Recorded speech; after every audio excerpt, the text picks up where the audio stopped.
Top 10 banned roller coasters you can't ride anymore. After the adrenaline rush of this video, make sure to subscribe to the channel and turn on notifications so you do not miss a single upload. With that being said, keep your arms and legs in the vehicle at all times and make sure you're firmly strapped in, because it's time to take a look at some of the world's most unsafe roller coasters. Number 10, M&D's Tsunami. June 2016 saw 10 injuries, 8 of them young children, caused by the tsunami ride at M&D's, advertised as Scotland's theme park. Tsunami, which travelled through several loops and corkscrew twists, shockingly derailed after a carriage shot off the tracks at 40 miles per hour. The carriage which flew off ended up landing on a children's ride which was located underneath, with injuries such as dislocated shoulders and critical head injuries being sustained. 8 months later, it was unsurprisingly announced by M&D's that Tsunami was to be permanently disabled. They made a statement to rest assure everyone that it will not be returning.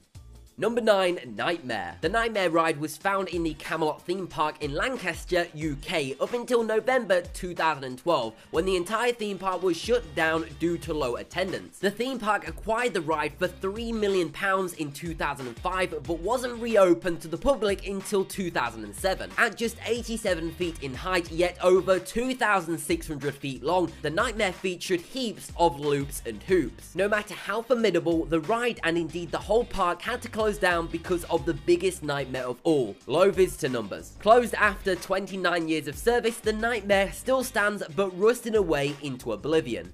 Number 8, Son of Beast. Son of Beast, located at Kings Island, was the tallest, fastest, and only looping wooden roller coaster on Earth when it opened in the year 2000. Coasting over a whopping $20 million, Son of Beast was the second longest and first wooden hypercoaster, breaking the 200-foot height barrier. It wasn't long before riders began criticizing the coaster for a rough ride and a head-splitting experience though, peaking in a 2006 incident where 27 injuries were reported after the coaster's trains abruptly stopped because of a fracture in the wooden structure. After being closed for a year and amazingly passing an inspection from the Ohio Department of Agriculture, Son of Beast was once again thrilling riders in 2007 sans wooden loop. Unbelievably, Son of Beast was involved in yet another scandal in 2009, where one lady claimed that the rough ride gave her an aneurysm. Son of Beast then ceased to operate until 2012, where it was shattered to smithereens by Kings Island. Son of Beast was for sure a beastly ride.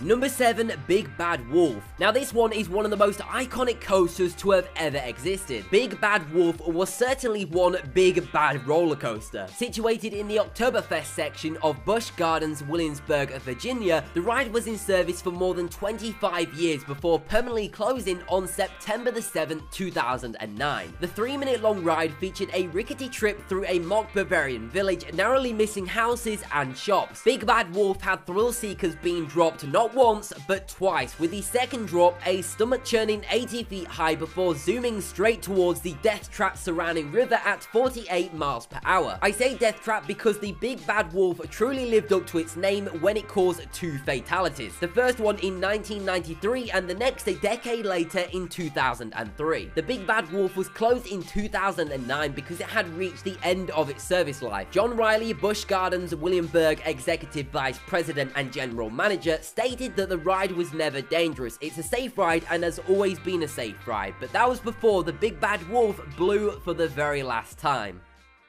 Number 6, the Corkscrew. With a 68 feet drop and reaching speeds of 44 miles per hour, the Corkscrew in Alton Towers, UK was one of the most famous roller coasters in the world. A huge part of pop culture, a photograph of the ride was even used as the cover to the Prodigy single Everybody in the Place. The Corkscrew was so popular that in its first few months of being opened, queues could get as long as 9 hours. That almost gives you enough time to do a marathon of the theatrical editions of The Lord of the Rings. years. Its initial popularity stemmed from the fact that it was one of the first inverting coasters in Europe and the first in the UK. The entire park would often have to refuse entry to new visitors hours before closing time so the staff could deal with the building queues of the corkscrew. But even this beast was not impervious to time, and after 28 years, the corkscrew faced retirement. The roller coaster was so iconic that after being dismantled, the two famous corkscrew-shaped inversions were saved and are now on display at the front of the park. One of the carts were even sold on eBay for a whopping £7,200. Number 5. High Roller. Las Vegas High Roller was a special one with great emphasis on the high. The steel roller coaster was constructed on top of a building 909 feet over the Las Vegas Strip in 1996. During its heyday, the High Roller was comfortably positioned right on the top of the Stratosphere Tower, otherwise known as the tallest freestanding observation tower in the United States. Unlike the rest of the roller coasters we've seen, the High Roller was not a wide ride. The height alone was enough of a thrill. However, that's not the only distinction High Roller has. The ride has more breakdowns than any other ride in the world. One incident in particular saw two wheels fly off, wrecking the train and leaving riders stranded 909 feet in the air. It's no surprise that this ride was dismantled in December 2005.